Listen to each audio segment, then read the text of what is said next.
Right edition, welcome and happy day. It is a happy day for so many people in the oil patch, big business in Texas and South Dakota, North Dakota, Alberta, Canada, and Saskatchewan, and so on. But you know what? In Canada in particular, the Indians are causing a lot of problems. They keep saying, hey, my great-great-grandfather's buried over there, and so you can't do that. You can't put a hole in the ground there. And it's a real issue. And you know what? Somebody's got to grab a hold. I mean, when the treaties were signed, things were so different. I mean, you didn't even have personal income tax. And besides, they're a conquered people. And we should all be treated the same. And now it's really upsetting to the economy, not just of Alberta, Saskatchewan, the places mentioned, but of the world. Hey, get a man on that, will you? Now, here's a guy. He's a fired radio shock jock person out of Toronto. And he says, hey, I'm not a homophobic person, but he said some derogatory things apparently, and having read it, it wasn't that derogatory, but people have come back to him and said, hey, you don't like homosexuals, you said you didn't, ha, gotcha, you're fired. You know, I don't know that that's very nice. He goes on to say he's been on radio for 13 years talking to people across the GTA every day, and of course the 4,000 plus shows that he's done, which includes almost 20,000 hours of being on the air, he says all kinds of things. I offend everybody. That's my job, is to offend people. He says, I'm not proud, I'll offend anyone and everyone. In any event, he's fired. I'm repeating here, I'm just trying to set the stage for you because I thought about this.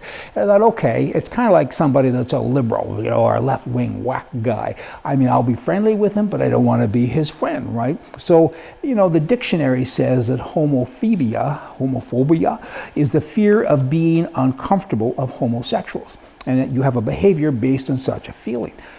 Is that bad? I don't think so. I mean, I'm uncomfortable being around gay people. I mean, I'm fine with it. I can sit and say, hi, how are you? But I don't want to be friends with them, but I'll certainly be friendly. So I guess that makes me what the dictionary says. Thank goodness there's nobody that can fire me, but I don't think I'm bad. I mean, I feel the same way about liberals. You know, as I've already said, I just don't get all this stuff. And I've asked so many people that I know about homosexuals, straight men, and I said, what's your thoughts on it? And they'll say, I don't care, marry a bale of hay, everybody's the same. But then I say, are you comfortable with them? And they said, well, no, I'm not. So again, I guess everybody's kind of breaking the law. I don't know, they're not comfortable with us either. Does that make anybody bad? I mean, you're comfortable when you're there in that you're friendly. I mean, I'm going on and on. I think you get the point. I think there's a bunch of labeling going on. Live and let live, but just don't do it in my living room. Here's a man in Vancouver, Canada. He's just a bad guy. And he came from another country, of course, and he came over and he married a Canadian, a white woman, and he isn't. And they've been to court for a couple of years. And this is kind of interesting because he was so bad in the courtroom that the judge came up with this new thing. It's called special costs.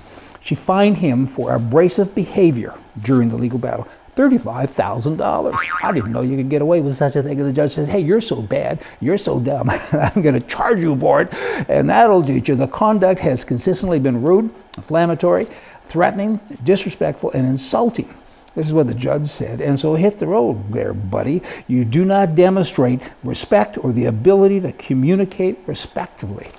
A bunch of doors open with that. It's kind of a slippery slope. I mean, can you charge somebody 35 grand? This particular thing I'm kind of in favor of, but I'm not either. But because if you don't like how somebody talks, I mean, he's a liberal, obviously, because that's how they all talk. If we run out of facts, I'm going to insult somebody, and I'm going to say deflammatory things, because that's what they do. It's 35 grand? I don't know. You think about that and come up with your own opinion. Here, let me end today with this.